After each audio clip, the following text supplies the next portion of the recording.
चलिए भाई शुरू करते हैं सॉल्ट एनालिसिस का आज दूसरा लेक्चर। और आज के लेक्चर में हम पढ़ने वाले हैं बहुत ही इंटरेस्टिंग थ्योरी। और इस थ्योरी के अंदर हम क्या पढ़ेंगे जरा देखना एक बार। हम इनऑर्गेनिक केमिस्ट्री के अंदर जो सॉल्ट एनालिसिस है, इस सॉल्ट एनालिसिस में कितने टाइप की रिएक्शंस होती है वो पढ़ने वाले हैं। सॉल्ट एनालिसिस में 5 टाइप की रिएक्शंस आती हैं। पहली रिएक्शन आती है प्रेसिपिटेट रिएक्शन, दूसरी रिएक्शन होती है आपके रेडॉक्स रिएक्शन, तीसरी रिएक्शन होती है थर्मल डिकम्पोजिशन रिएक्शन, चौथी रिएक्शन होती है आपकी कॉम्प्लेक्स फॉर्मेशन रिएक्शन, और पांचवी होती है आपकी न्यूट्रलाइजेशन रिएक्शन। तो इनऑर्गेनिक केमिस्ट्री में जल्दी से बताएं कितने टाइप की रिएक्शन है। First PPT reaction. PPT reaction के भी कई सारे नाम है। पहला आयन एक्सचेंज रिएक्शन। क्या होती है? Ion exchange reaction. दूसरी होती है आपकी इसी की डबल डिकम्पोजिशन रिएक्शन। तो 3 नाम हमें लिखने हैं। पहला ion exchange reaction, PPT reaction और डबल डिकम्पोजिशन रिएक्शन। ठीक है। दूसरी रिएक्शन आएगी रेडॉक्स, तीसरी आएगी थर्मल डिकम्पोजिशन, चौथी आएगी आपके पास, बोलो चौथी कॉम्प्लेक्स फॉर्मेशन, और पांचवी न्यूट्रलाइजेशन रिएक्शन। पांचवी कौन सी आएगी? Neutralisation reaction. क्लियर? तो अभी हम सबसे पहले पढ़ रहे हैं पीपीटी रिएक्शन। ये आप नोट कर लेना। हेडिंग क्या डालेंगे आप? टाइप ऑफ रिएक्शन, और टाइप ऑफ रिएक्शन लिख के हेडिंग, फिर आप पांचों का नाम लिखेंगे। पांचों का नाम लिख के पहला हेडिंग लिखेंगे पीपीटी रिएक्शन या ion exchange reaction,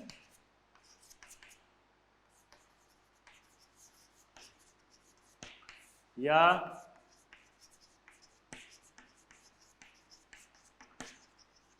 double decomposition reaction. Clear?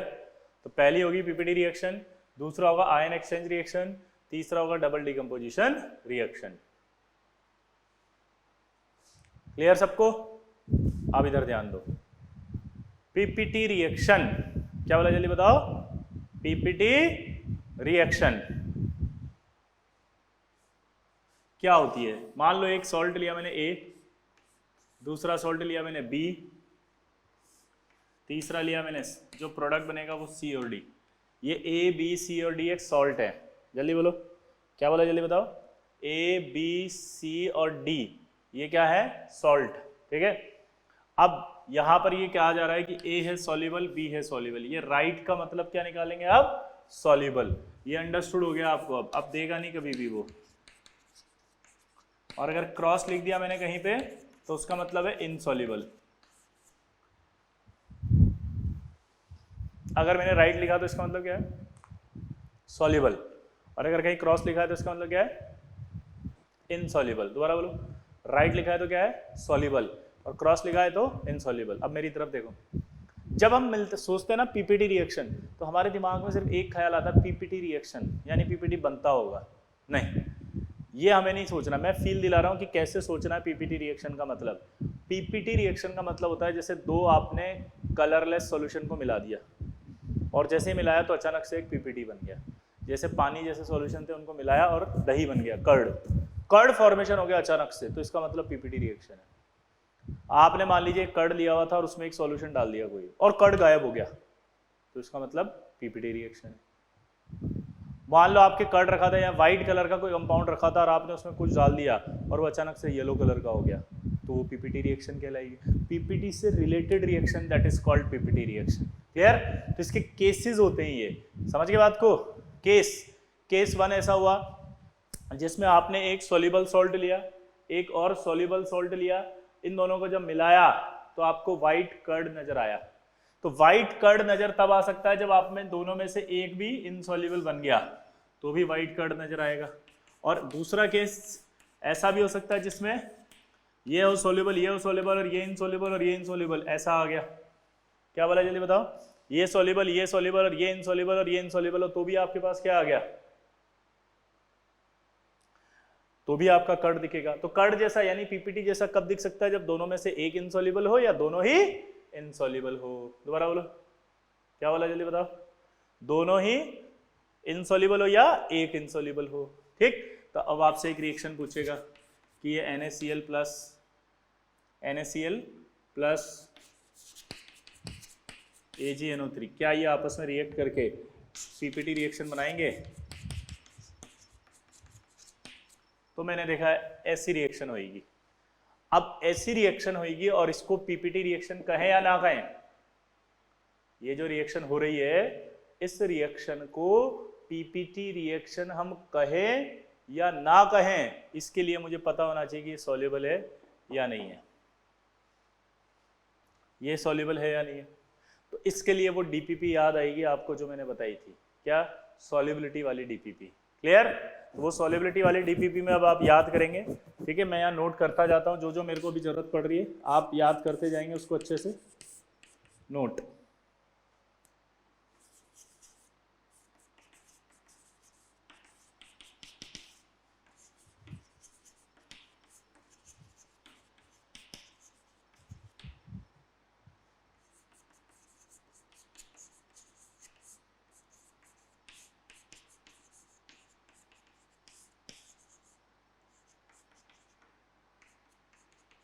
देखो जितने भी क्लोराइड, ब्रोमाइड और आयोडाइड सॉल्ट्स आपको पता हो वो सब सॉल्युबल हैं सिवाय इनके, यानी AgCl क्या होगा? इनसॉल्युबल। AgBr क्या होगा? इनसॉल्युबल। AgI क्या होगा? इनसॉल्युबल। PbCl2 क्या होगा? इनसॉल्युबल। PbBr2 क्या होगा? इनसॉल्युबल। PbI2 क्या होगा? इनसॉल्युबल। Hg2Cl2 क्या होगा? इनसॉल्युबल। Hg2Br2 क्या होगा? इनसॉल्युबल। Hg2I2 क्या होगा? इनसॉल्युबल। Cu2Cl2 क्या होगा? इनसॉल्युबल। Cu2Br2 क्या होगा? इनसॉल्युबल। Cu2I2 भी क्या होगा? इनसॉल्युबल।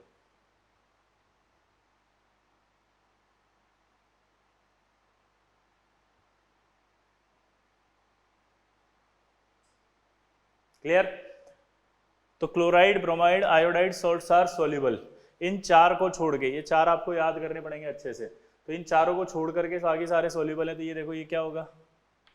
सॉल्युबल। AgNO3 भी क्या होगा? सॉल्युबल। हाँ या ना? बोलो पक्का? तो ये आपका NaCl सॉल्युबल है, AgNO3 सॉल्युबल है। अब यहाँ पर AgCl को देख के बताओ, AgCl क्या बताया मैंने? इनसॉल्युबल। ठीक है, लेकिन अभी नाइट्रेट की सॉल्युबिलिटी तो मुझे पता ही नहीं है, तो मैं नाइट्रेट की लिख देता हूँ।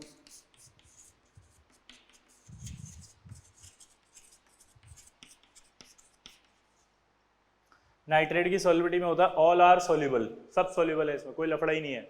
ये भी सॉल्युबल और ये भी सॉल्युबल। तो आप देखो ये फर्स्ट केस हुआ कि नहीं हुआ कि ये सॉल्युबल सॉल्ट था, ये भी सॉल्युबल सॉल्ट था, इन दोनों सॉल्युबल सॉल्ट्स को मिला दिया आपस में, इन दोनों सॉल्युबल सॉल्ट्स को मिला दिया आपस में, और अगर इनको मिला दिया तो ये बन गया आपका ये और ये इनसॉल्युबल बना, तो पीपीटी दिखेगा नहीं दिखेगा? कर्ड जैसा दिखाई देगा नहीं देगा? हाँ, तो कर्ड जैसा अगर दिखाई देगा तो इसका मतलब पीपीटी रिएक्शन है। तो अब इस तरह की रिएक्शन को आइडेंटिफाई करने के लिए आपको इनकी सॉल्युबिलिटी पता चलनी चाहिए ना, ऐसे आपको सॉल्युबिलिटी याद करनी। नोट करो इसको।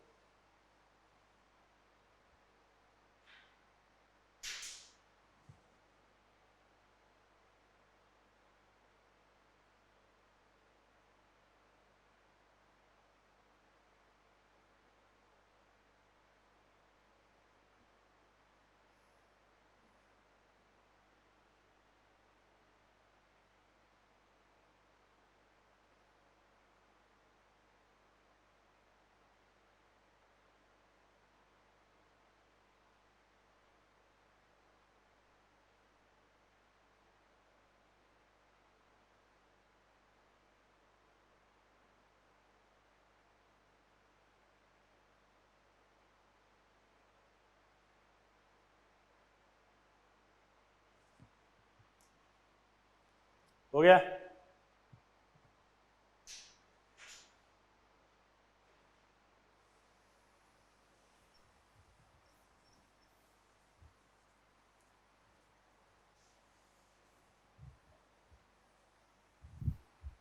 दूसरा देखो,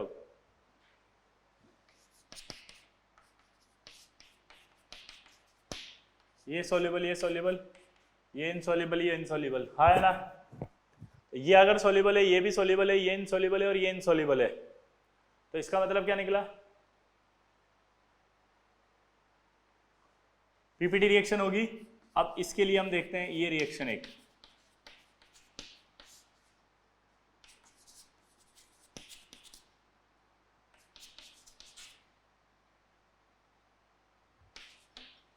अब यहां पर मुझे दो की सॉलिबिलिटी याद होगी तभी मैं बता पाऊंगा। पहली आपकी सल्फेट की,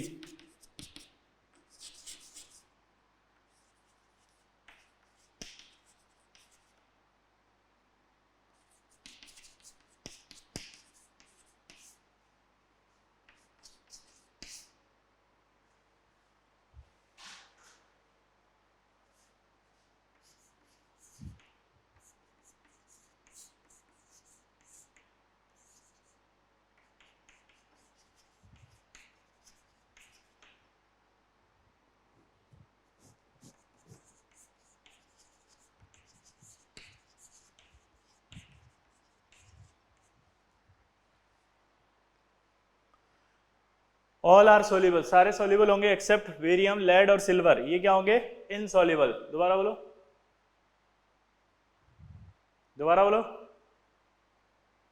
ये क्या होंगे? इनसॉल्युबल। और ये स्पेरेंगली सॉल्युबल, स्पेरेंगली सॉल्युबल का मतलब था पार्शियल सॉल्युबल। पार्शियल सॉल्युबल मतलब आपका थोड़ा थोड़ा सॉल्युबल होगा, थोड़ा थोड़ा नहीं होगा, ठीक है? तो पार्शियल सॉल्युबल यानी पीपीटी पार्शियल सॉल्युबल भी बना सकता है। अब आई बात किसकी? सल्फाइड की। All are insoluble except first A, second A और ammonium sulphide. All are insoluble, ये सारे के सारे इनसॉल्युबल होंगे सल्फाइड वाले, किसको छोड़ के? First A. फर्स्ट ए में कौन आएगा? Lithium, sodium, potassium, rubidium, caesium, ये सारे के सारे सल्फाइड सॉल्युबल हैं। सेकेंड ए की बात करेंगे तो सेकेंड ए के अंदर कौन आएगा? बेरिलियम, मैग्नीशियम, कैल्शियम, स्ट्रोंशियम और बेरियम। कौन आएगा बताओ? Beryllium, magnesium, calcium, strontium and barium, तो ये आएगा। और अमोनियम सल्फाइड ये सॉल्युबल होगा। अमोनियम सल्फाइड सॉल्युबल होगा, अमोनियम सल्फाइड सॉल्युबल। क्लियर? अब इधर देख के बताओ फटाफट, ये BAS दिख रहा है, तो ये BAS सॉल्युबल है कि इनसॉल्युबल है? देख के बताओ। तो ये BAS आपका क्या आएगा? सॉल्युबल। ZnSO4 देख के बताओ क्या आएगा वहां पे? All are insoluble. BAS तो सॉल्युबल आएगा क्योंकि यहाँ फर्स्ट है और सेकंड है, सेकंड है सॉल्युबल है। सल्फेट में सारे सॉल्युबल हैं, ये सॉल्युबल। लेकिन बेरियम वाला क्या है? इनसॉल्युबल। यहाँ सारे इनसॉल्युबल है, तो ये आपका पीपीटी रिएक्शन होगा, ठीक है? और ये वाइट होता है पीपीटी, ये भी वाइट होता है पीपीटी। आप ये डाउट नहीं लाएंगे सर ये वाइट होता है, हमें कैसे पता चलेगा? अभी धीरे धीरे पढ़ते जाएंगे, पता होता जाएगा, ठीक है? इन दोनों को मिला के कहा जाता है लिथोफोन। और लिथोफोन क्या होता है? लिथोफोन एक वाइट पिगमेंट होता है।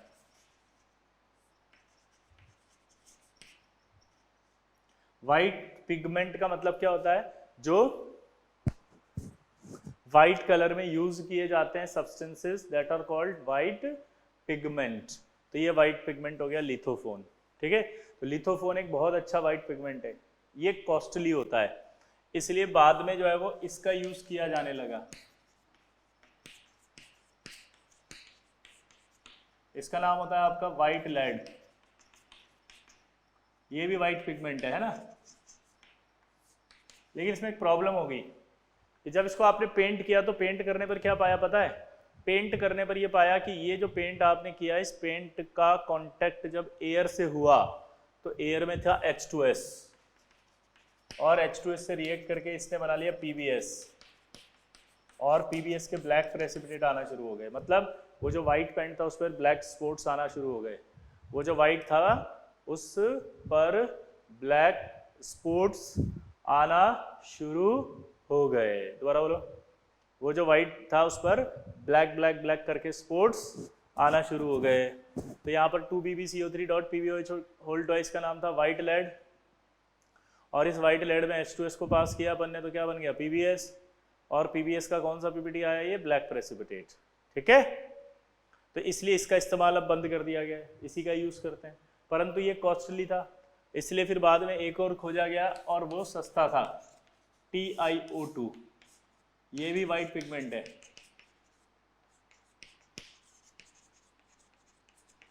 ये भी क्या है? White pigment. बाद में इस TiO2 को खोजा गया, ये क्या था? White pigment.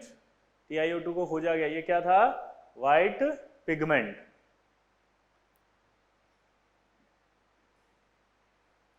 क्या था ये सस्ता होता है। और एक बहुत फेमस वाइट पिगमेंट है और बहुत फेमस पेंट में इस्तेमाल किया जाता है, और उस पेंट का नाम है फेयर एंड लवली। नाम सुना है फेयर एंड लवली? मुंह पे लगाते हैं ना, मुंह पे लगाते हैं फेयर एंड लवली, तो उसमें ये TiO2 होता है। तो fair and lovely nothing, fair and lovely कुछ नहीं, एक पेंट है जिसको करके आप जो है वो चमक जाते हो, दैट इज पेंट। मुंह धो, उस पेंट को हटा लो, साफ हो जाएगा वापस। दीवार पे पेंट करते हैं, पेंट चमक जाती है, वैसी पेंट है वो, ठीक है। तो उसमें TiO2 होता है। क्लियर? तो आई होप ये दो रिएक्शन आपको समझ में आई होंगी। नोट कर लो इसको फटाफट।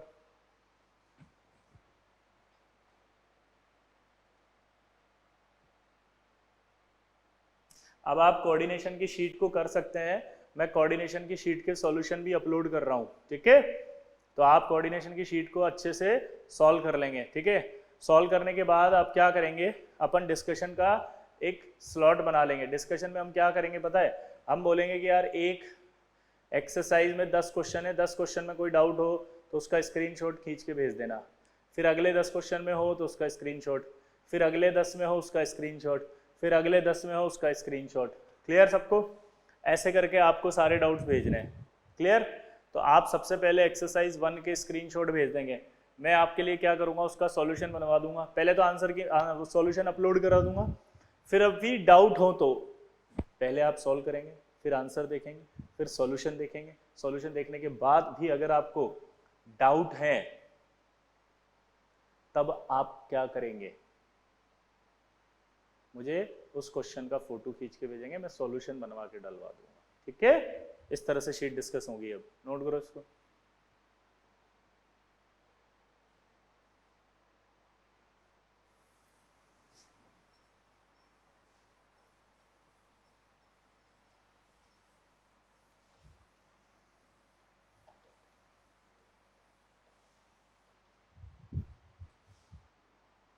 तीसरा case, A + B arrow C + D। अगर मैं कहूँ कि यार ये इनसॉल्युबल है, ये सॉल्युबल है, ये इनसॉल्युबल है और ये सॉल्युबल है क्या बोला मैंने, ये A जो है वो इनसॉल्युबल है, B क्या है, सॉल्युबल है, C क्या है, इनसॉल्युबल है, और D क्या है, सॉल्युबल है। क्या ये रिएक्शन होगी? अब आप सोचो ये रिएक्शन होगी क्या। तो देखो, ये अगर इनसॉल्युबल है तो इसके आयन एक्सचेंज नहीं होंगे इसके साथ। अगर ये आयन एक्सचेंज नहीं होंगे तो रिएक्शन पॉसिबल नहीं है, तो ये रिएक्शन नहीं हो सकती है, नॉट पॉसिबल। केस 3 आ गया ये। तो ये रिएक्शन जो है वो नॉट पॉसिबल। क्या बोला जल्दी बताओ, रिएक्शन नॉट पॉसिबल। क्लियर? अब आई बात किसकी कि यार अगर इस रिएक्शन को कराना हो तो कब पॉसिबल हो सकती है। तो ये पॉसिबल हो सकती है जब इसको इक्विलिब्रियम पर कराया जाए। ये कब हो सकती है, जब इसको इक्विलिब्रियम पर करवाया जाए। इक्विलिब्रियम देखो आप, ये A है, ये प्लस है, ये B है, ये इक्विलिब्रियम है C और D। इक्विलिब्रियम का मतलब रिएक्शन इधर भी जा रही है और रिएक्शन इधर भी आ रही है। इक्विलिब्रियम का मतलब बताओ, रिएक्शन उधर भी जा रही है और रिएक्शन इधर भी आ रही है। इक्विलिब्रियम का मतलब बताओ,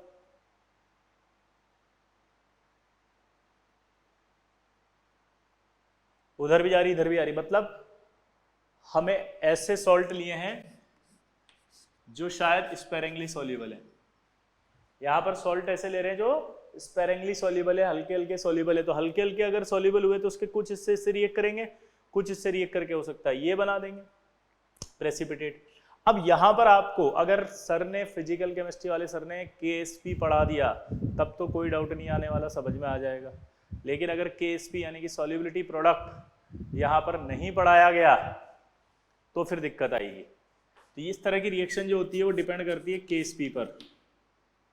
तो KSP ऑफ A अगर ज्यादा है KSP ऑफ C से तो रिएक्शन फॉरवर्ड जाएगी। कैसे, जरा देखना। ये आपका KSP है, KSP ऑफ A। KSP का मतलब होता है सॉल्युबिलिटी प्रोडक्ट। सॉल्युबिलिटी प्रोडक्ट का एक मीनिंग होता है कि कोई भी सॉल्ट पानी में कितना सॉल्युबल है। अगर सपोज ये कह रहा है कि A ज्यादा सॉल्युबल है किससे, C से, तो इसका मतलब ए थोड़ा ज़्यादा सोल्यूबल होगा, तो ए का जो सोल्यूबल पार्ट होगा वो बी से रिएक्ट करेगा, बी से रिएक्ट करके वो सी बनाएगा, और जो सी है KSP ऑफ सी वो इनसॉल्यूबल है। KSP ऑफ सी क्या है? इनसॉल्यूबल, यानी कि KSP ऑफ सी कम है, यानी कि ये इनसॉल्यूबल होगा, यानी ये PPT दिखाई देगा, तो रिएक्शन आगे भाग जाएगी ना।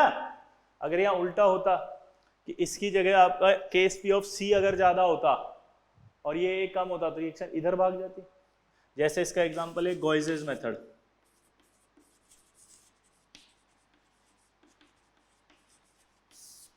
गॉइजेस मेथड होता है प्रिपरेशन ऑफ NaOH। इसमें हम कैल्शियम हाइड्रोक्साइड लेते हैं प्लस Na2CO3 लेते हैं, रिएक्शन होगी तो यह बनेगा, ये CaCO3 प्लस NaOH। क्या बनेगा? CaCO3 plus NaOH। अब ये देखो, अब ये इनसॉल्यूबल होता है, ये सॉल्यूबल होता है, ये इनसॉल्यूबल होता है, ये सॉल्यूबल होता है, लेकिन यहाँ पर क्या होता है कि KSP जो है ऑफ कैल्शियम हाइड्रोक्साइड वो बहुत ज़्यादा होता है, इसलिए वो बहुत ज़्यादा सॉल्यूबल होगा स्पेरेंगली, और ये आपका KSP ऑफ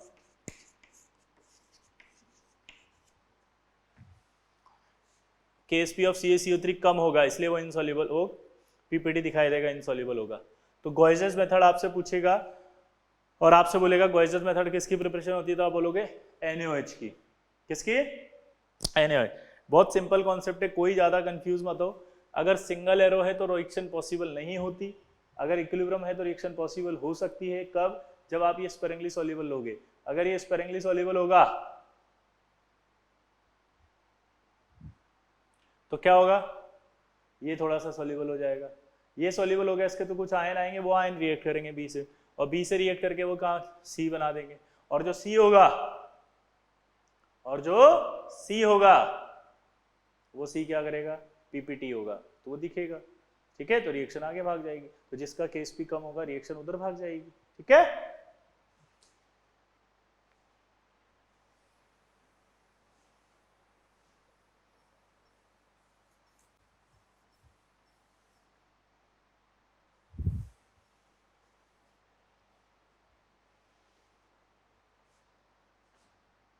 एक और मेथड है, जैसे ये AgCl वाइट है, इसमें मैंने Na3ASO3 डाल दिया,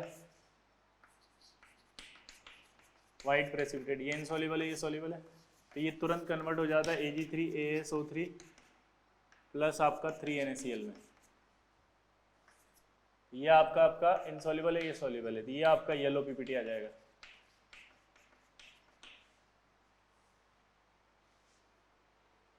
क्लियर? तो ये रिएक्शन भी कब हुई? जब यहां पर हमने क्या लिखा है, देखो KSP ऑफ AgCl ज्यादा है किससे? KSP ऑफ सिल्वर आर्सेनाइट, इसको बोलते हैं हम सोडियम आर्सेनाइट। तो यहाँ एक स्टेटमेंट आएगा, आप नोट करके लिखना कि क्या वाइट PPT ऑफ AgCl में सोडियम आर्सेनाइट डालने पर यह वाइट PPT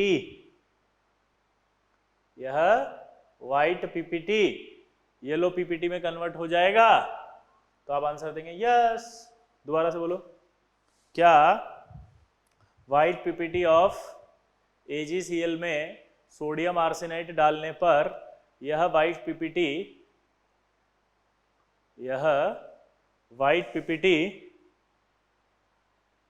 येलो PPT में कन्वर्ट हो जाएगा? तो आप बोलोगे यस। ठीक है, तो ये आपकी एक और रिएक्शन कंप्लीट हुई।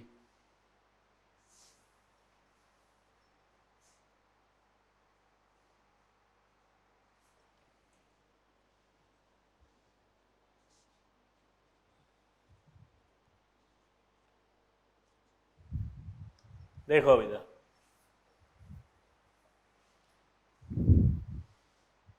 ठीक है, तीसरा केस के बाद चौथा केस, A+B और C+D। आपसे बोल रहा है ये इनसॉल्यूबल, ये सॉल्यूबल, ये सॉल्यूबल। क्या ये केस हो सकता है? सोचो, आपसे बोलेगा क्या यह केस हो सकता है?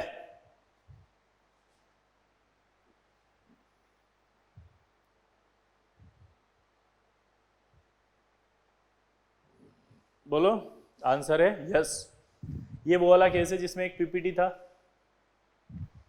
और इस प्रेसिपिटेट में आपने क्या ऐड कर दिया, ये एक प्रेसिपिटेट है और इस प्रेसिपिटेट में आपने क्या ऐड कर दिया, कुछ भी सॉल्युबल सॉल्ट डाल दिया। अगर आपने इस पीपीटी और इसमें कोई भी सॉल्युबल सॉल्ट डाल दिया तो अब सोचो क्या हुआ, ये पीपीटी गायब हो गया,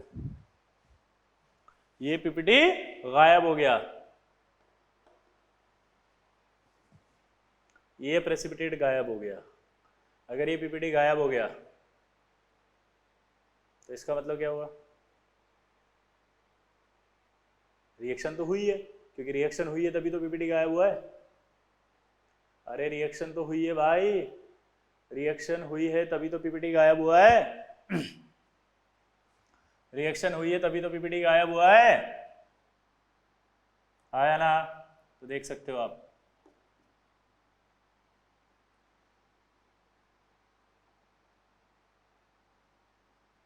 क्लियर? अब देखो इधर ये कैसे हुई वो मैं आपको समझाता हूं। BaCO3, इसमें आपने क्या डाल दिया, HNO3।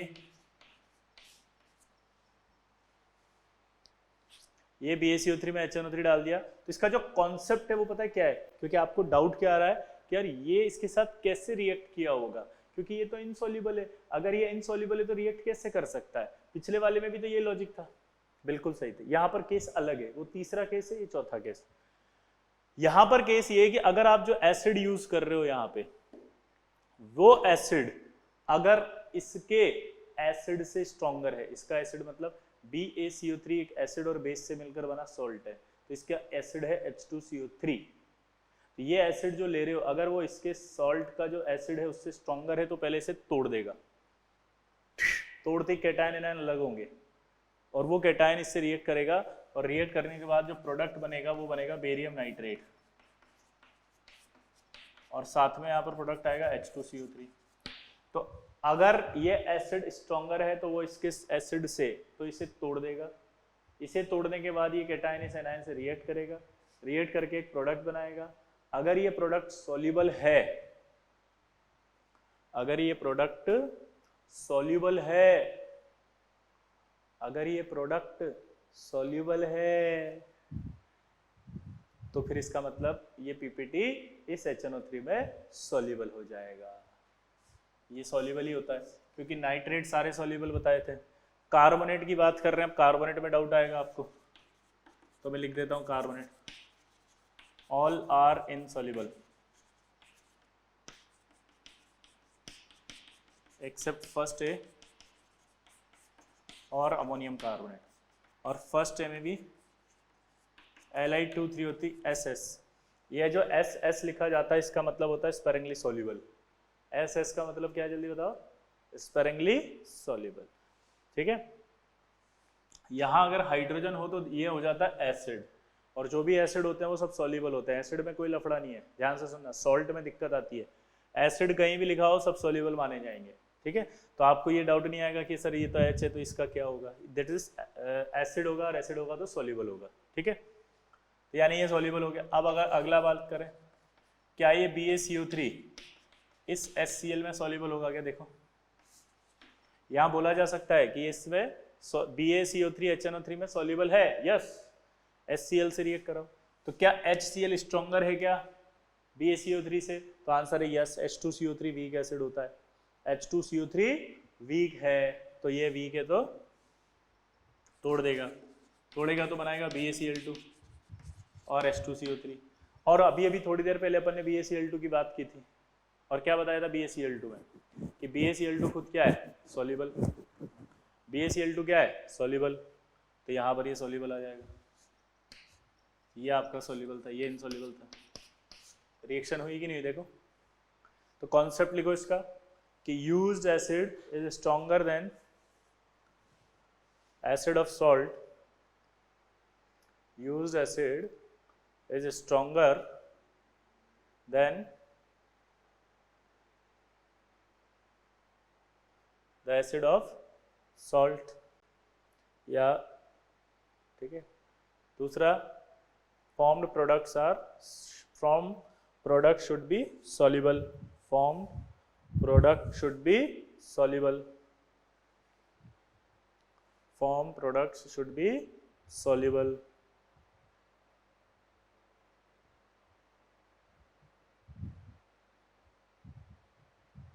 Formed product should be बोलो soluble. क्लियर? तो एसिड जो होगा, used acid is stronger than the acid of salt, salt के एसिड से स्ट्रॉन्गर है, और प्रोडक्ट शुड बी सॉल्युबल, तो ये आपका पीपीटी इसमें सॉल्युबल होगा।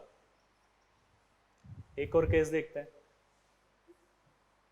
लेकिन उस केस से पहले मैं आपको कुछ बता देता हूं ताकि आपको दिक्कत नहीं आए। मैं आपको यहां पर कुछ एसिड्स के Ka लिख रहा हूं, जैसे H2CO3,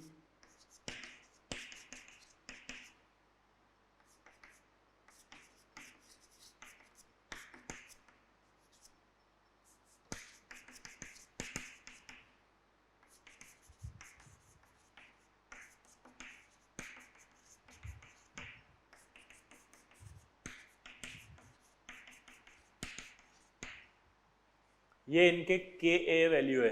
अब इस K वैल्यू को आप देख करके बताओ कि H2CO3 और यहाँ एसिटिक एसिड दोनों वीक एसिड होते हैं हमारे हिसाब से, तो लेकिन इन दोनों में कंपेयर करो बाप, तो कंपेयर करने पर आपको पता चलेगा ये स्ट्रॉन्गर एसिड है, इससे -5 आ रहा है यहाँ। अब आप सोच रहे होंगे कि सर आपने इनकी वैल्यू क्यों लिखी? यस, आपको ये वैल्यूज याद रखनी है, इसके हिसाब से इनका कौन स्ट्रॉन्ग एसिड है वो याद रखना पड़ेगा आपको, ठीक है। सबसे ज़्यादा देखो आप एसिटिक एसिड आया है, सेकंड नंबर पे ये आया है, थर्ड नंबर पे ये आया है, फोर्थ नंबर पे बोरिक एसिड आया है, ठीक है। ये एग्जाम में आता है सवाल, डायरेक्ट इनका ऑर्डर पूछा जाता है और ये कई बार यूज होंगे, इसलिए आपको इनकी एसिडिक नेचर याद करनी है। वैल्यूज याद करो या मत करो, नेचर से याद कर लेना। तो अब ये याद हो गया आपको कि एसिटिक एसिड स्ट्रॉन्गर एसिड है देन बोलो H2CO3। तो अब आपसे फिर पूछा एक सवाल, क्या ये BaCO3 एसिटिक एसिड में सॉल्युबल है क्या? अब सबसे पहला सवाल है कि ये इसको तोड़ देगा, हाँ स्ट्रॉन्गर है ना, तोड़ देगा, तोड़ने के बाद बनाएगा यहाँ पर बेरियम एसीटेट प्लस H2CO3। लेकिन आप यहाँ अटक गए, पूछो क्यों? आपको ये नहीं मालूम कि बेरियम एसीटेट सॉल्युबल है या नहीं, आप यहाँ अटक गए, पूछो क्यों? क्योंकि आपको ये नहीं मालूम कि ये जो बेरियम एसीटेट है ये सॉल्युबल है या नहीं, तो मुझे यहाँ एसीटेट की सॉल्युबिलिटी भी लिखनी पड़ेगी।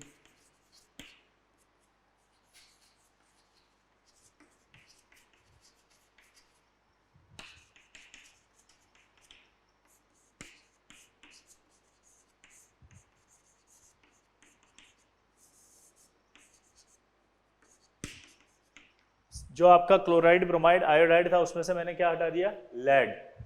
लेड का एसीटेट सॉल्युबल होगा, बाकी सारे एसीटेट सॉल्युबल हैं, बस ये 3 के एसीटेट इनसॉल्युबल होंगे, यानी लेड एसीटेट सॉल्युबल है। क्लोराइड, ब्रोमाइड, आयोडाइड में लिखाया था सारे सॉल्युबल एक्सेप्ट 4 थे वहां पर, उसमें लेड भी था, यहाँ पर लेड हट गया, ठीक है। तो यहाँ देखेंगे आप तो बेरियम की बात हो रही है, बेरियम यहाँ पर देख के बताओ सॉल्युबल है कि नहीं है।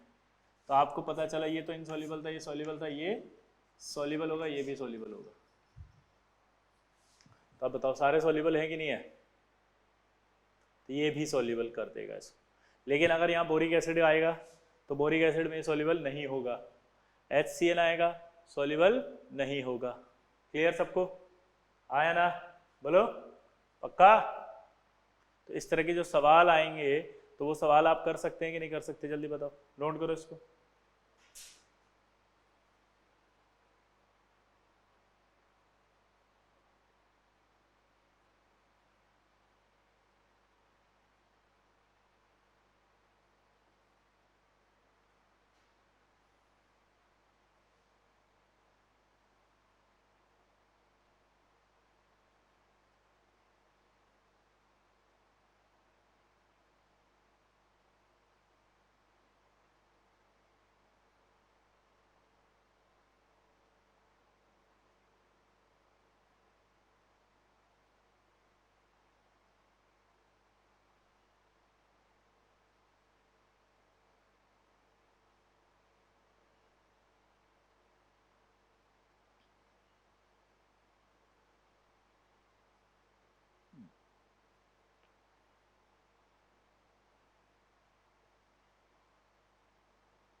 हो गया? तो ये आपका चौथा केस भी खत्म।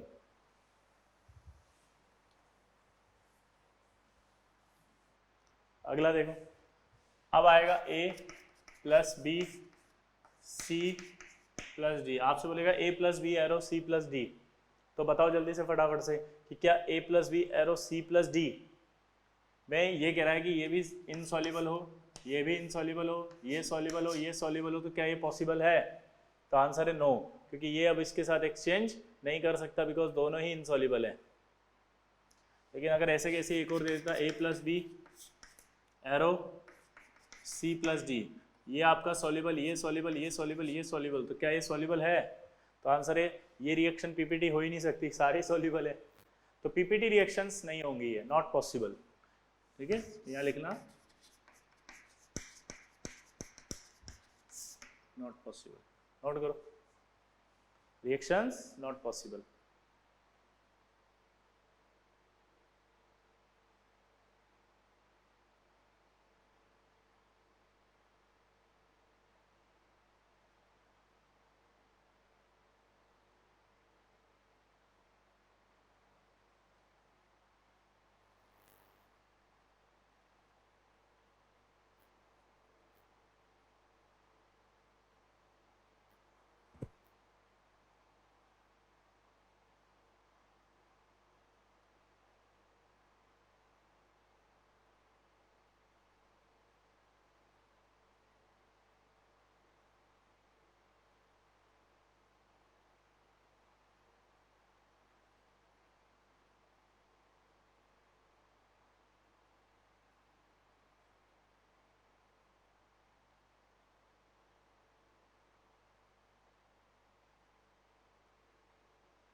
हो गया?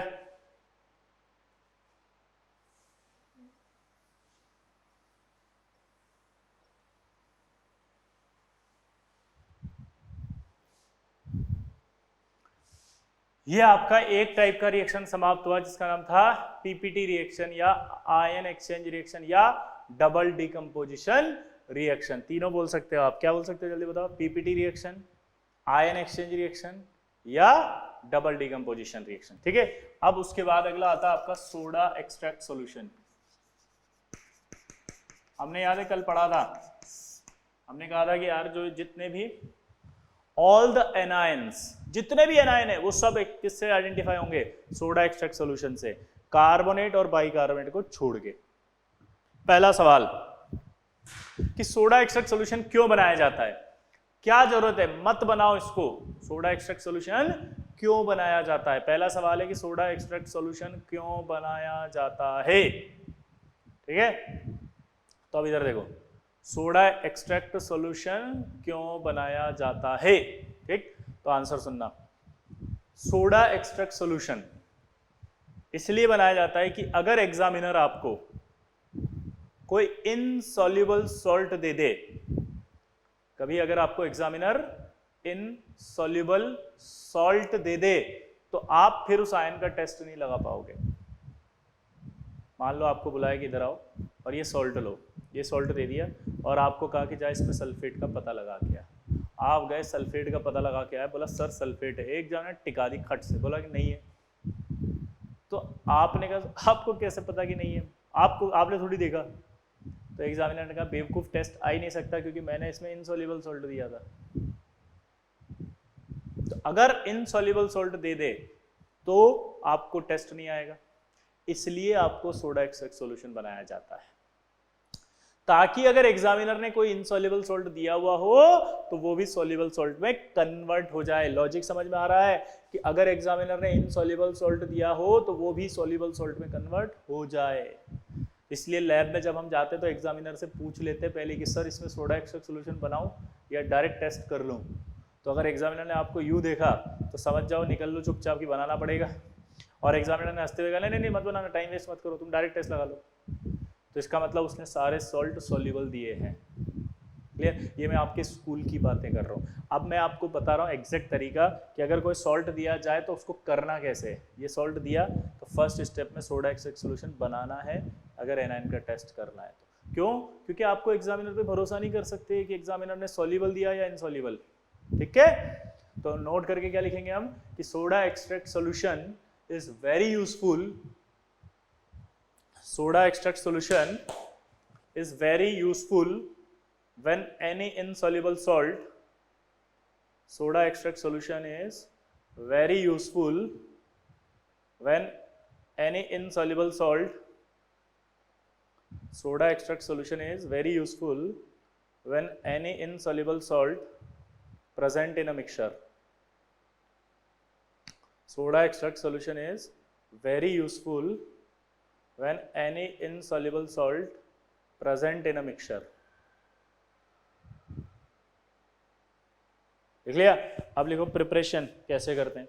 अब प्रिपरेशन करने के लिए सबसे पहले हम एक क्या लेते हैं, इस तरह से कांच, उसके अंदर अपन क्या, कांच की बॉल, इसके अंदर क्या ले लिया, सॉल्ट, और सॉल्ट लेने के साथ उसमें डाल देते हैं Na2CO3। इसका रेशियो रखते हैं 1:3, ये ज़्यादा रखते हैं। फिर इसको यहाँ हीट कर लेते हैं। पानी उतना ही लेना है जितना आपको रिक्वायर्ड है ना, पानी ले लिया। अब इसे हीट करते हैं, 10 से 15 मिनट आपको अच्छे से हीट करना है। 10 से 15 मिनट आपने क्या किया, इसको बॉईल किया अच्छे से। 10 से 15 मिनट आपने क्या किया, जल्दी बताओ, बॉईल किया अच्छे से। और 10 से 15 मिनट बॉईल करने के बाद इसमें मैंने मान लिया कि सॉल्ट में एक उसने आपको PbCl2 दिया है और एक उसने आपको जो है वो या PbSO4 दिया है और एक उसने आपको BaCl2 दिया है। ये मैंने मान लिया, मैंने जानबूझ के एक सॉल्युबल सॉल्ट लिया, एक इनसॉल्युबल सॉल्ट लिया है। ठीक है, ताकि आपको समझ में आ जाए कि अगर सॉल्युबल होगा तो क्या बनेगा, इनसॉल्युबल होगा तो क्या होगा। तो मैंने जानबूझ करके सॉल्ट में ले लिया कि इसमें शायद BaCl2 और Pb, ठीक है, BaCl2 और PbSO4 हैं। ये क्या है, सॉल्ट। ठीक, अब जब आप इसको बॉईल करेंगे तो रिएक्शन होगी। रिएक्शन के दौरान क्या होगा कि जब PbSO4 होगा वो रिएक्ट करेगा आपका Na2CO3 से, Na2CO3 से रिएक्ट करके वो बना देगा आपका PbCO3 प्लस साथ में बन जाएगा आपका Na2SO4। इसी तरह से BeCl2 से भी आपने हीट किया तो हीटिंग पे रिएक्शन होगी, टूटेगा ये और बना देगा यहाँ पर BaSO3 प्लस NaCl। ठीक है, अभी कार्बोनेट की PPT बताई थी, वो बताया था मैंने आपको कार्बोनेट का सॉल्युबिलिटी। तो उसमें क्या कहा था, सारे कार्बोनेट जो है वो इनसॉल्युबल होते हैं एक्सेप्ट फर्स्ट A और अमोनियम कार्बोनेट। ये इनसॉल्युबल, ये इनसॉल्युबल है, और ये इनसॉल्युबल होते हैं तो इनका कलर होता है वाइट PPT। क्या है ये, वाइट प्रेसिपिटेट। अब ये वाइट प्रेसिपिटेट है तो ये अपने टेस्ट ट्यूब ले लिया और इसको उठा करके अपन ने क्या करा, फिल्टर कर लिया। ये सब होने के बाद जब फिल्टर करेंगे तो यहाँ पर ये BaCO3 और PbCO3 तो PPT इसलिए ऊपर रह जाएगा फिल्टर पेपर पे। नीचे जो है वो कौन आएगा, अब सुनना, सोडियम। सोडियम के सारे सॉल्ट सॉल्युबल होते हैं, तो मैं यहाँ नोट करके लिख रहा हूँ।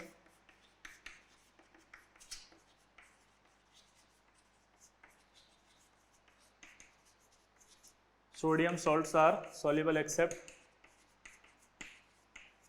सोडियम बाइकार्बोनेट, ये स्पेरिंगली सॉल्युबल होता है। तो ये सोडियम के सॉल्ट हैं, सारे सॉल्युबल होंगे बेटा, ये याद करने पड़ेंगे। देखो यार, ये लर्न करने पड़ेंगे, दैट इज कॉन्सेप्ट।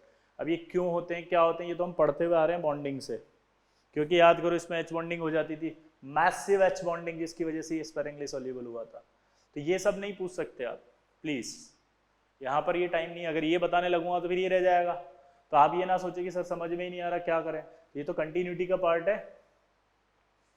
तो आपने यहाँ क्या किया, इसको इसमें डाल दिया, जैसे डाला तो सोडियम आया ना, Na2SO4 आ गया, सोडियम सॉल्युबल, सोडियम सॉल्युबल। तो यहाँ जब आएंगे तो सोडियम तो Na प्लस सॉल्युबल हो गया, सल्फेट भी सॉल्युबल हो गया, Cl माइनस भी सॉल्युबल हो गया।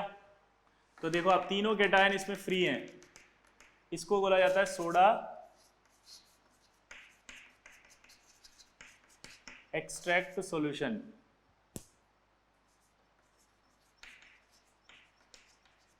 क्या बोला जाता है इसको, सोडा एक्सट्रैक्ट सॉल्यूशन, इसको क्या बोलते हैं बताओ? Na+ सल्फेट और Cl-, इसको बोला जाता है सोडा एक्सट्रैक्ट सॉल्यूशन।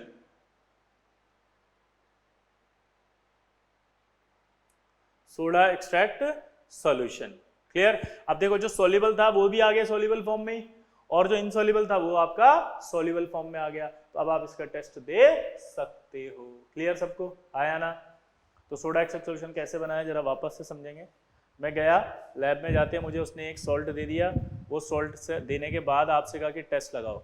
अब यहाँ पर प्रॉब्लम है कि वो इनसॉल्युबल सॉल्ट भी दे सकता था, तो हो सकता है मेरा टेस्ट नहीं आता, इसलिए मैंने सबसे पहले उसे बॉयल में लिया, बॉल में लेकर के डाल दिया, डालने के बाद उसमें पानी डाल दिया, फिर Na2CO3 डाल दिया, Na2CO3 ज़्यादा डाला 1:3, और फिर इसको अपन ने हीट किया। अब ये हीट कर रहे हैं अपन, रेशो 1:3 ही लेना है, Na2CO3 ज़्यादा लेना है, क्योंकि कोई भी चीज़ ना बचे इसमें। ये अपन ने ज़्यादा क्यों लिया सोचो? क्योंकि इसमें जो भी हो ना एनायन, वो सब रिएक्ट कर लें Na2CO3 से। आप देखो यहाँ 2 ही दिए थे, मान लो यहाँ 5 दे देता, फिर क्या करते आप? फिर क्या करते? तो आपको ज़्यादा चाहिए होता है ना, इसलिए 1:3 लिया जाता है। ठीक है? आया ना? सिंपल। अब आपने क्या किया? हीट किया, तो हीट करने पर रिएक्शंस हुई। सॉल्ट में हमने मान लिया कि ये है, कुछ भी हो सकता था। रिएक्शन जब हुई तो ये जो भी सॉल्ट में होगा वो इससे रिएक्ट करके अपने कॉरस्पॉन्डिंग कार्बोनेट में आएगा। सॉल्ट जो भी होगा वो रिएक्ट करके Na2CO3 से अपने कॉरस्पॉन्डिंग सॉल्ट में आएगा। कॉरस्पॉन्डिंग सॉल्ट में आने के बाद जो कार्बोनेट बनेगा वो तो इनसॉल्युबल होगा, इनसॉल्युबल होगा, इनसॉल्युबल होगा व्हाइट पीपीटी।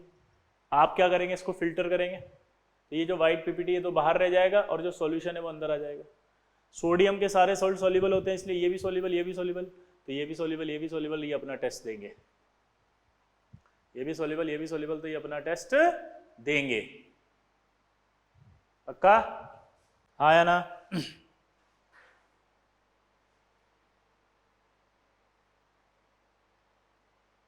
अब सोडा एक्सट्रैक्ट सॉल्यूशन से कार्बोनेट का टेस्ट क्यों नहीं कर सकते? देखो ये कार्बोनेट है खूब सारा 1:3, तो जब आप इसे फिल्टर कर रहे होंगे ना तो इसमें कार्बोनेट भी है कुछ कुछ, तो अगर आप इससे कार्बोनेट का टेस्ट लगाओगे तो हमेशा ही कार्बोनेट प्रेजेंट पाया जाएगा। तो सॉल्ट में कार्बोनेट है या नहीं है ये पता नहीं चलेगा आपको, क्योंकि कार्बोनेट जो है वो तो यहां से भी आ रहा है ये अंदर। तो आप कभी भी सोडा एक्सट्रैक्ट सॉल्यूशन से कार्बोनेट का टेस्ट नहीं कर सकते, बाइकार्बोनेट का भी नहीं कर सकते, क्योंकि बाइकार्बोनेट वही सारे टेस्ट देता है जो कार्बोनेट देता है। तो कार्बोनेट देता है जो टेस्ट वही बाइकार्बोनेट देता है, तो कार्बोनेट के टेस्ट तो हमेशा ही आएंगे क्योंकि कार्बोनेट तो अंदर है। आप समझ रहे हैं मेरी बात को? तो हमने क्या लिखा था पिछली क्लास में कि जितने भी एनायन से सारे को टेस्ट किससे करते हैं? सोडा एक्सट्रैक्ट सॉल्यूशन से करते हैं, एक्सेप्ट कार्बोनेट बाइकार्बोनेट। और वहां एक्सेप्ट लिखा था, इसका मतलब ये नहीं था कि एक्सेप्शन है, हमने कहा था ना एक्सप्लेन करेंगे इसको। अब आप खुद बताओ कि क्या आप इससे कार्बोनेट का टेस्ट लगाना प्रेफर करोगे? नहीं, क्योंकि अगर इससे लगाओगे तो टेस्ट हमेशा गलत आएगा। गलत मतलब हमेशा ही टेस्ट आएगा कार्बोनेट है, चाहे एग्जामिनर ने सॉल्ट में कार्बोनेट दिया हो चाहे नहीं दिया हो। अब कार्बोनेट का कैसे करते हैं? डायरेक्ट, सॉल्ट जो होता है उससे डायरेक्ट टेस्ट किया जाता है, और इसी वजह से कार्बोनेट का कभी इनसॉल्युबल सॉल्ट नहीं देगा वो आपको, क्योंकि आप उसका डायरेक्ट टेस्ट करोगे। तो कार्बोनेट के हमेशा सॉल्युबल सॉल्ट दिए जाते हैं टेस्ट करने के लिए। ठीक है, तो ये बात आ गई। अब इसमें एक खास बात कि इसमें कार्बोनेट हमेशा प्रेजेंट है, तो आपको उस कार्बोनेट को हटाना पड़ेगा। हाँ या ना? कार्बोनेट प्रेजेंट है कि नहीं है, तो उस कार्बोनेट को हटाना पड़ता है। उसके लिए हम इसमें सबसे पहले नोट करके लिखो कि before performing the test of anion soda extract solution must be neutralised. आपको इसे न्यूट्रलाइज्ड करना होता है। नोट करके लिखो, before performing the test of anion, before performing the test of anion, before performing the test of anion soda extract solution must be neutralized. Before performing the test of anion soda extract solution must be neutralized, ठीक है, by suitable acid.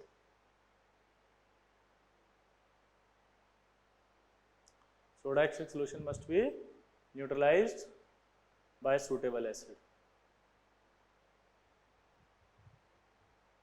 अब यहाँ एक खास बात सुनना, suitable acid का meaning क्या है? सूटेबल एसिड का मीनिंग क्या है? मीनिंग समझना। मान लो ये मेरे पास है टेस्ट ट्यूब, और इस टेस्ट ट्यूब के अंदर अभी Cl है, सल्फेट है। मुझे एग्जामिनर ने कहा कि सल्फेट का टेस्ट लगाओ। ध्यान से सुनना, ये मैंने लिया हुआ है पूरा का पूरा ऐसे, ठीक है। अब मुझे कहा अब इससे टेस्ट कैसे लगाते हैं पहले वो समझो। ये बनने के बाद इसको रख देते हैं साइड में, रख दिया। साइड में रखने के बाद एक और खाली टेस्ट ट्यूब लेते हैं और इसमें से तोड़ तोड़ कितना, तोड़ तोड़ कितना, तोड़ तोड़ थोड़ा सा लिया, वापस रख दिया इसको तो बचे हुए को, ये ले लिया थोड़ा सा। अब आपसे कहा इससे टेस्ट लगा के बताओ सल्फेट का, तो इसमें सबसे पहले मुझे कार्बोनेट को हटाना था, इसलिए मैं थोड़ा सा एसिड डालूंगा, फिर इसे उबाल दूंगा। थोड़ा सा एसिड डाल के जब उबालूंगा तो एसिड डालते ही कार्बोनेट जो है वो CO2 बन जाएगा। CO2 बन के तुरंत बॉईल कर दिया तो CO2 बॉईल करने पर उड़ जाएगी। तो इस तरह से ये पूरा का पूरा कार्बोनेट खत्म हो जाएगा। सवाल क्या बोला उसने? सूटेबल एसिड, मतलब समझे इसका मतलब? आपको यहाँ पर सवाल में दिमाग में है कि सल्फेट का टेस्ट लगाना है मुझे इससे, तो आपने एसिड डाला तो एसिड H2SO4 नहीं होना चाहिए, क्योंकि अगर आपने H2SO4 डाल दिया किसको हटाने के लिए? कार्बोनेट को हटाने के लिए, तो आपने सल्फेट खुद ही भेज दिया अंदर, और फिर सल्फेट का टेस्ट लगाओगे तो पॉजिटिव आएगा। तो एग्जामिनर ने सल्फेट दिया या नहीं ये आपको पता नहीं चला। इसका मतलब सूटेबल एसिड कौन सा डालना है? डिफरेंट, जिसका टेस्ट लगा रहे हो उससे डिफरेंट। दोबारा समझना कैसे करते हैं टेस्ट को। यहां से ले लिया ये, इसमें तो बहुत सारे आयंस हो सकते हैं, खाली टेस्ट ट्यूब ली, तोड़ तोड़ वापस रख दिया इसको, ये रहा, इसके अंदर थोड़ा सा है। अब आप सोचो किसका टेस्ट लगाना है। दो आयन इसमें हो सकता है, सल्फेट है, Cl है। आपने पहले सोचा मैं सल्फेट का लगाऊंगा, सल्फेट का लगाना था। आपको इसमें एसिड डालना था जिससे कि कार्बोनेट CO2 बन के उड़ जाए। तो आपको बस इतना सा कह रहा है यार H2SO4 मत डालो, उसके अलावा कोई और एसिड डाल दो, एसिटिक एसिड डाल दो, उससे कोई फर्क नहीं पड़ेगा, अंदर एसीटेट आयन जाएगा। तो सल्फेट का टेस्ट बाद में लगाना है तो लग जाएगा। अगर मान लो अब वापस से करते हैं इसको, ये लिया, अब ये लिया, तोड़ तोड़ वापस रख दिया। ये लेने के बाद इसमें अब क्या है? वापस सल्फेट और Cl है। अब क्या दे रहा है? आपने सोचा अब Cl का टेस्ट लगाता हूं, तो Cl का टेस्ट लगाता हूं, Cl का टेस्ट लगाना है तो अब H2SO4 डाल सकता हूं क्या? यस, लेकिन अब HCl नहीं डाल सकता। आपको सोचना है किसका आप टेस्ट परफॉर्म कर रहे हो। अगर आप H2SO4 का टेस्ट लगाना, सॉरी सल्फेट का टेस्ट लगाना चाह रहे थे तो H2SO4 नहीं डालना। अगर आप Cl का लगाने चाह रहे हो तो HCl मत डालना, बस इतना सा कह रहा है वो, ठीक है। तो नोट करके लिखो, सूटेबल एसिड लिखो, anionic part of acid, anionic part of acid, anionic part of acid must be differ, anionic part of acid must be differ from the anion, anionic part of acid must be differ from the anion, must be differ from the anion that has to be detected. Anionic part of acid, anionic part of acid must be differ from the anion that has to be detected. Clear? एक और खास बात है, note करके लिखना, oxidising acid, oxidising acid should not be use like concentrated H2SO4, concentrated HNO3, ये भी use नहीं करना। पूछो क्यों? क्योंकि अगर कोई कंसंट्रेटेड H2SO4 हुआ तो वो सल्फाइड जो होगा उसको सल्फर में ले जाएगा, सल्फाइट जो होगा उसे सल्फेट में ले जाएगा। समझना ध्यान से।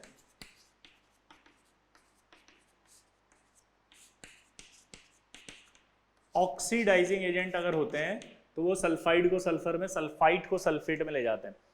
सपोज करो यहां पर एग्जामिनर ने आपसे कहा कि सल्फेट का पता लगाओ, अब आप एसिड डाल रहे थे, आपने एसिड डाल दिया कोई ऑक्सीडाइजिंग एजेंट, और आपकी किस्मत कितनी खराब कि एग्जामिनर ने सल्फेट नहीं दिया, उसने आपको क्या दिया था, सल्फाइड। सल्फाइड दिया था तो अब टेस्ट तो आएगा नहीं सल्फाइड का, क्यों, क्योंकि आपने डाल दिया उसमें और किस में कन्वर्ट कर दिया, वो सल्फेट में, और आपने सल्फेट है ये एग्जामिनर को बोल दिया, तो आपका टेस्ट गलत हो गया ना, क्योंकि एग्जामिनर ने सल्फेट नहीं दिया था, आपको सल्फाइड दिया था। तो आपको कभी भी एसिड डालते समय ऑक्सीडाइजिंग एसिड नहीं डालना। ऑक्सीडाइजिंग एसिड इसलिए नहीं डालना क्योंकि वो किसी भी आयन को ऑक्सीडाइज कर सकता है, तो वो आयन चेंज हो जाएगा, ठीक है। इसलिए सोडा एक्सट्रैक्ट सॉल्यूशन में न्यूट्रलाइज करने के लिए जनरली एक non oxidising acid, acetic acid का यूज किया जाता है बहुत ज्यादा। तो न्यूट्रलाइज करने के लिए सबसे ज्यादा किस एसिड का यूज करते हैं हम, एसिटिक एसिड। लेकिन जब एसीटेट का टेस्ट लगा रहे हो तब मत करना, समझ गए, बाकी सब में एसिटिक एसिड यूज करते हैं, ठीक। तो नोट करके लिखना कि कंसंट्रेटेड यानी ऑक्सीडाइजिंग एसिड का इस्तेमाल नहीं करना। क्या लिखा गया, ऑक्सीडाइजिंग एसिड का इस्तेमाल नहीं करना, वरना ये ऑक्सीडाइज कर देंगे इन आयंस को, ठीक है। तो ये आपका कंप्लीट हुआ सोडा एक्सट्रैक्ट सॉल्यूशन। अब आप डीपीपी नंबर 1 जो है वो सॉल्युबिलिटी की थी, और DPP 2 PPT reaction plus soda extract solution की है। क्वालिटेटिव एनालिसिस में आपको डीपीपी एक एनायन पर बना के दी गई है, क्योंकि यहाँ पर टॉपिक वाइज करना जरूरी होता है। इससे पहले कोऑर्डिनेशन था, उसमें टॉपिक वाइज करना जरूरी नहीं था, क्योंकि सवाल ही सीएफटी के आते हैं।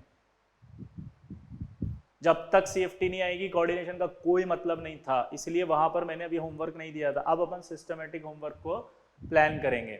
अब आपको हमेशा प्लान वे में मिलेगा। डीपीपी नंबर आपको करके लानी है जो सॉल्युबिलिटी वाली के जस्ट बाद वाली। अब 1 दिया है उसको या 2 दिया है ये ध्यान नहीं है मुझे, है ना, तो उसमें लिख रहा होगा पीपीटी रिएक्शन और सोडा एक्सट्रैक्ट सॉल्यूशन के क्वेश्चन, तो 1 करके लानी है, ठीक है। बाकी नेक्स्ट क्लास में पढ़ेंगे।